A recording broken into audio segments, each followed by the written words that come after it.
देश भर में आज विश्व दिव्यांग दिवस मनाया जा रहा है। इस अवसर पर लखनऊ के लोक भवन सभागार में राज्य स्तरीय पुरस्कार वितरण समारोह का आयोजन किया गया। पुरस्कार वितरण समारोह में पहुंचे मुख्यमंत्री योगी आदित्यनाथ ने दिव्यांगजन सशक्तिकरण के क्षेत्र में उत्कृष्ट कार्य करने वाले व्यक्तियों, संस्थाओं, नियोक्ताओं और सर्वश्रेष्ठ दिव्यांग कर्मचारियों को पुरस्कार देकर सम्मानित किया। वृक्ष को प्रदान करके मैं भौचक था कि जब हम लोग यहां पे कार्यक्रम चल रहा था, सामान्यतः अन्य लोग होते, हो हल्ला सुनता, सब कुछ हो रहा था, होता भी है भाई, 2 लोग होंगे, 4 लोग होंगे, 10 लोग होंगे, बैठे होंगे, आपस में थोड़ा बातचीत कर लेते हैं और उसके कारण पूरा सभागार फिर प्रभावित होने लगता है। मैं देख रहा था कार्यक्रम चल रहा था, वे सभी बच्चे एक दूसरे से बात भी कर रहे थे, इशारा में सब काम उनका चल रहा था, लेकिन कहीं हो हल्ला भी नहीं था। ये चीजें दिखाती हैं कि कैसे समाज की व्यवस्था चुपचाप की जानी चाहिए, और ये दिखाता है कि कार्यक्रम के लिए अगर चुपचाप तैयारी करेंगे तो रिजल्ट आपकी प्रतिभा को स्वयं प्रदर्शित कर देगा, और यह कार्यक्रम आज उसका प्रमाण है। एक कार्यक्रम आज उसका प्रमाण है। 40 दिव्यांग जनों को सहायक उपकरण का वितरण हुआ है। इस कार्यक्रम के आने के पहले मैंने बाहर उन बच्चों को सहायक उपकरण वितरित किए थे, और 324 दिव्यांग विद्यार्थियों को हमने टैबलेट आज भी वितरित किए हैं। यहाँ पे कुछ को यहाँ पे दिए हैं, कुछ को वहां पे उपलब्ध हो गए हैं। और इस अवसर पर हम लोगों ने 2,53,211 पिछड़ा वर्ग से जुड़े हुए छात्र छात्राओं को 54 करोड़ 38 लाख की छात्रवृत्ति उनके खाते में डीबीटी के माध्यम से भी यहां पर सीधे उनके अकाउंट में भेजी है। आप सोचिए, 2,53,211 बच्चों को ये स्कॉलरशिप आज मिल गई है, यानी समय के पहले। इस सारा कार्य विभाग के द्वारा किया गया है, और 28 युवाओं को जो पिछड़ा वर्ग से जुड़े हुए हैं उन्हें कंप्यूटर प्रशिक्षण का प्रमाण पत्र भी आज यहां पर उपलब्ध हुआ है। यानी कार्य करने की इच्छा शक्ति होनी चाहिए, बाधा फंड नहीं है।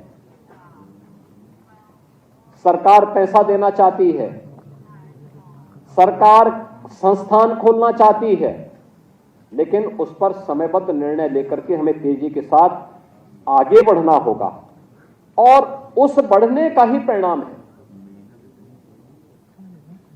याद करिए, जब हम लोग 2017 में आए थे तो केवल 7 से 8 लाख दिव्यांगजनों को पेंशन मिलती थी प्रदेश में, और वह भी 300 रुपया, 300 रुपया, और उसमें भी वो 6 महीने का एक बार आता था, तो उसमें से आधा पैसा बाबू खा जाता था।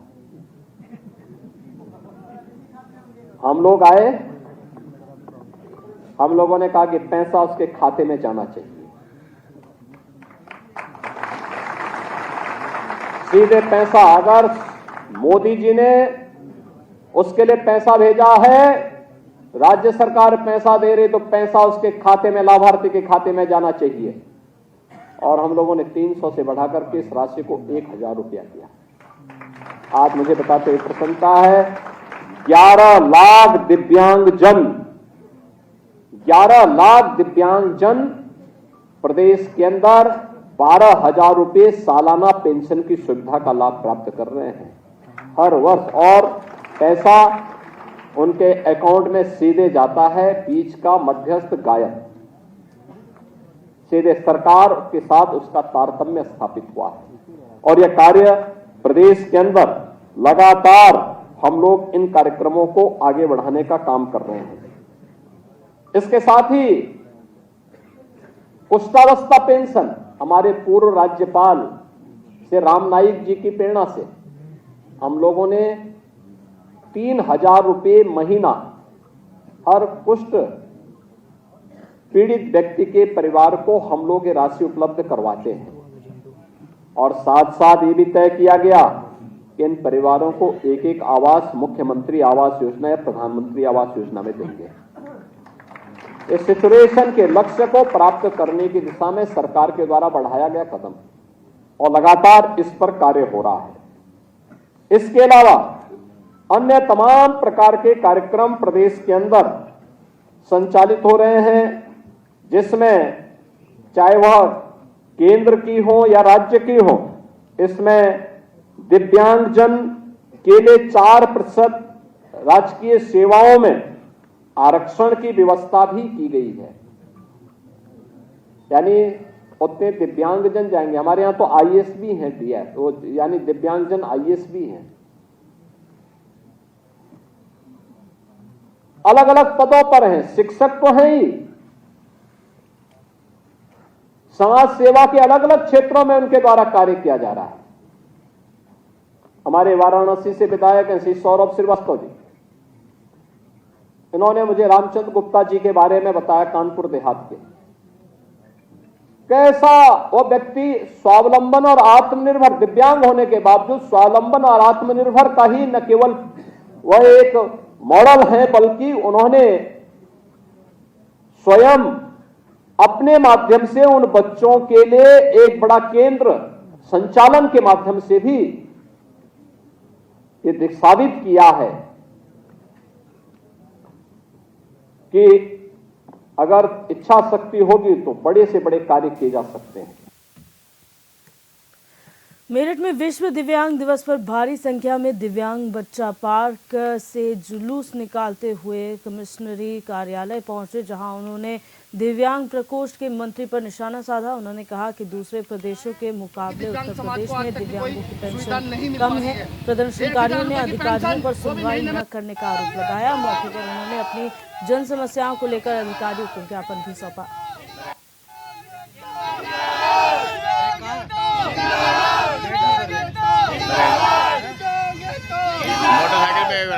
आज 3 दिसंबर विश्व विकलांग दिवस है हमारा, और इस विश्व विकलांग दिवस को अगर हम लोग मनाएं तो किस रूप में मनाएं? आज काले दिवस के रूप में हम लोग मना रहे हैं कि दिव्यांग समाज के पास में कोई रोजगार की व्यवस्था नहीं। दिव्यांग समाज, अगर हम लोग विकलांग हैं तो इसमें हमारी गलती नहीं है। क्या दिव्यांग समाज ये नहीं चाहेगा कि उसके बच्चे भी एक अच्छे स्कूल में पढ़ सकें? 2016 एक्ट जो इन्होंने जमीनी स्तर पर लागू नहीं किया, हमारे कहने से नहीं बनाया, वो इन्होंने बनाया, सरकार ने बनाया, वो जमीनी स्तर पर लागू नहीं हुआ। हमारी मांग है, जो 7 मांगे हैं हमारी, हमने उसमें लेटर पैड में लिख। संभल हिंसा को लेकर सपा विधायक इकबाल महमूद का बड़ा बयान सामने आया है। उन्होंने सरकार को घेरते हुए कहा कि न्यायिक जांच कमेटी सरकार के दबाव में कुछ भी काम कर सकती है। उन्होंने इस मामले को हाई कोर्ट के सिटिंग जज से कार्रवाई करने की मांग की है। साथ ही उन्होंने सरकार पर आरोप लगाया कि संभल हिंसा पर सरकार कुछ छुपाने की कोशिश कर रही है। सभी से मिले, तकरीबन सभी से मिले। कितने परिवारों से मिले आप? 4 से मिले हैं। क्या आश्वासन दिया आपने उनको?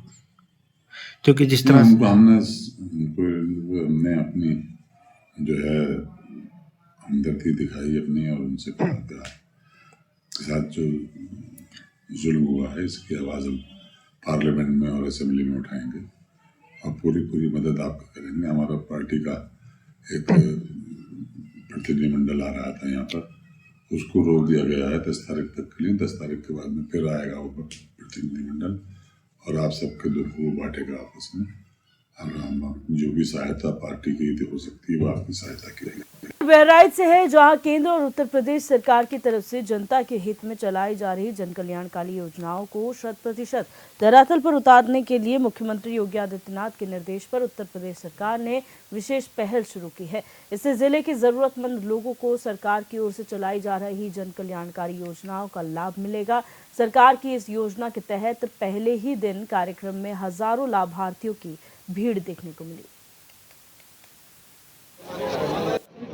सेवा से संतृप्तिकरण जो अभियान है, इसके अंतर्गत जो विकास के जितने भी विभाग हैं, चाहे विभिन्न पेंशन देने से संबंधित है, कृषि से संबंधित है, राजस्व से संबंधित है, या इसके साथ साथ बैंक है, राशन कार्ड है या स्वास्थ्य है, तो उन सभी की जितनी भी योजनाएं चल रही हैं और इस गांव में जो लाभार्थी किसी न किसी वजह से छूटे रहते हैं तो उनको संतृप्त करने की ये योजना है। और इसके साथ जिन लोगों को लाभ दिया जा चुका है उनकी भी कई बार पोर्टल पे फीडिंग नहीं होती है।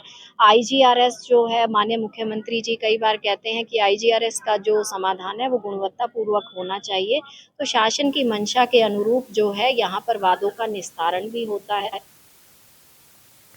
कानपुर शहर में बढ़ते जाम की स्थिति को देखते हुए कानपुर पुलिस कमिश्नर अखिल कुमार ने डीसीपी ट्रैफिक और डीसीपी सेंट्रल के साथ जरीब चौकी चौराहे का निरीक्षण किया। आपको बता दें, कानपुर नगर का जरीब चौकी चौराहे के पास रेलवे फाटक है, जिसके चलते चौराहे पर जाम की समस्या बनी रहती है। वहीं जाम की समस्या से निजात दिलाने के लिए पुलिस कमिश्नर ने संबंधित अधिकारियों को जरूरी दिशा निर्देश दिए हैं।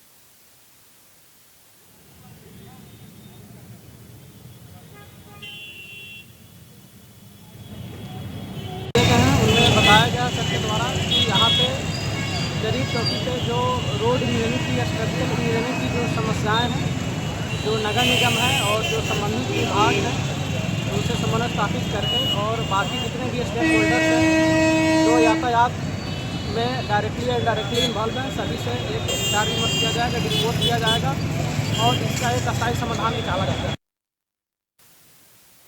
फतेहपुर में यातायात नियमों को तोड़ने पर पुलिस प्रशासन ने बड़ी कार्रवाई करते हुए यातायात महीना नवंबर में 15,000 से ज्यादा वाहनों का चालान किया है। ट्रैफिक पुलिस ने इन वाहनों का 1,53,52,000 रुपए का चालान काटा है, जिसमें लगभग 6 लाख रुपए से ज्यादा की वसूली की जा चुकी है। इस दौरान जिले के चौराहों और प्रमुख स्थानों पर वाहन चेकिंग अभियान चलाया गया, साथ ही लोगों को यातायात नियमों के प्रति जागरूक किया गया।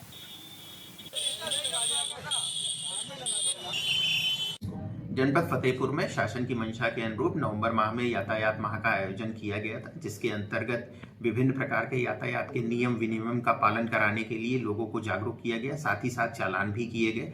इस माह में कुल चालान की संख्या 15,000 से अधिक है, जिसमें 6 लाख के आसपास शमन शुल्क वसूल किया गया है। साथ ही साथ 100 से अधिक वाहनों को इसके अंतर्गत सीज किया गया है और शासन की मंशा के अनुरूप इसके साथ साथ निरोधात्मक कार्रवाइयां भी की गई हैं और लोगों को जागरूक। बढ़ते आगे रुक करेंगे मुरादाबाद से खबर का, जहां हिंदू समाज पार्टी के पदाधिकारी और कर्मचारियों की ओर से 2 दिन पहले एसएसपी और डीएम को नॉनवेज होटल को मंदिर के पास से हटवाने को लेकर शिकायती पत्र सौंपा गया था। हिंदू समाज पार्टी राष्ट्रीय अध्यक्ष किरण कमलेश तिवारी ने बताया कि नॉनवेज होटल मंदिर से 40 मीटर की दूरी पर है, जिसे लेकर पार्टी के पदाधिकारियों ने विरोध जताया था, लेकिन अधिकारियों ने शिकायत देने के बावजूद भी कोई कार्रवाई नहीं की। इसी को देखते हुए अब होटल के सामने बैठकर हनुमान चालीसा का पाठ पढ़ने का कदम उठाया गया, जिस दौरान क्षेत्रीय पुलिस ने हिंदू समाज पार्टी के पदाधिकारियों को हिरासत में ले लिया। खाद्य सुरक्षा अधिकारी राजवंश श्रीवास्तव ने कहा कि किसी भी नॉनवेज होटल से मंदिर या धार्मिक स्थल की दूरी लगभग 100 मीटर की होनी चाहिए। वहीं एसपी सिटी रणविजय सिंह ने कहा कि मामले की जांच की जा रही है।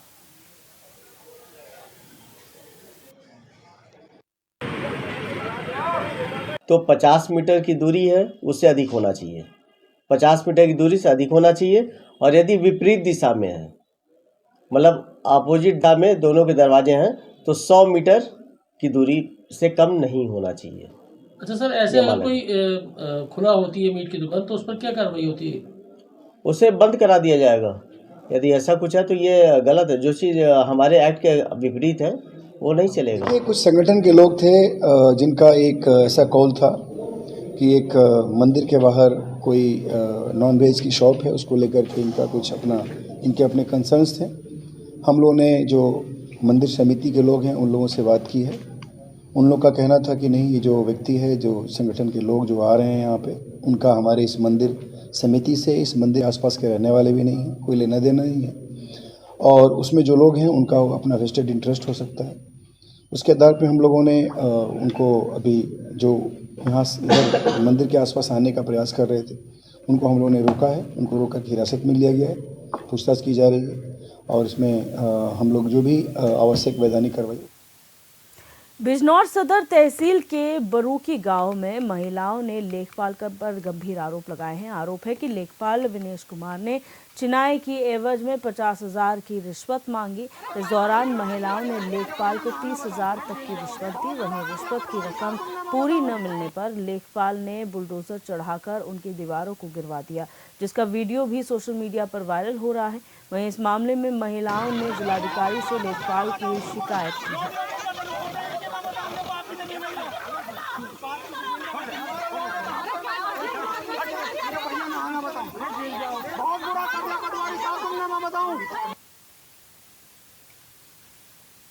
बरेली के इज्जत नगर थाना क्षेत्र में गूगल मैप के गलत रास्ता बताने से एक कार कलापुर नहर में गिर गए। हादसे में कार सवार 3 लोग घायल हो गए। वहीं सूचना पर पहुंची पुलिस ने स्थानीय लोगों की मदद से कार को नहर से बाहर निकाला और घायलों को अस्पताल में भर्ती कराया।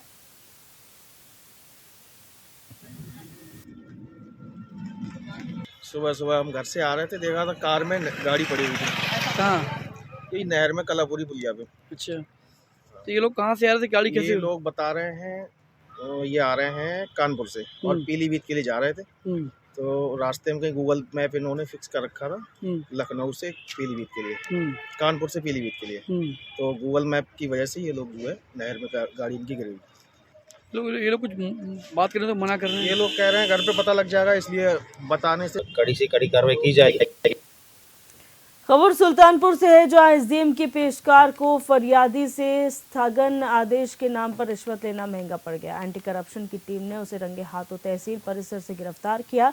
पकड़े जाने के बाद पेशकार साहब समरजीत के सुर बदल गए हैं। पहले वो जहां बड़े रौब से पैसे लेकर स्थगन आदेश दिलाने का दावा कर रहे थे, तो वही गिरफ्तारी के बाद वो जबरन फरियादी के द्वारा पैसे थमाने की बात कह रहे हैं।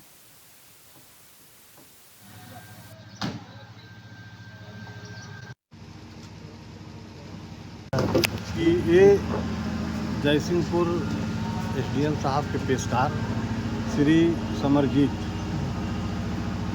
हैं। ये जो है स्थगन आदेश, एक व्यक्ति का स्थगन आदेश दिलाने के नाम पे उससे ज़्यादा पैसा मांगे थे। एडवांस के तौर पे 5,000 रुपया उन्होंने कहा कि एडवांस दे दो, फिर बाद में देते रहना। एडवांस जैसे उन्होंने जो है रिसीव किया हम लोगों ने। सर कहाँ ये ऑफिस के अंदर लिए हैं कि कहीं बाहर? ऑफिस के बगल तहसील परिसर में।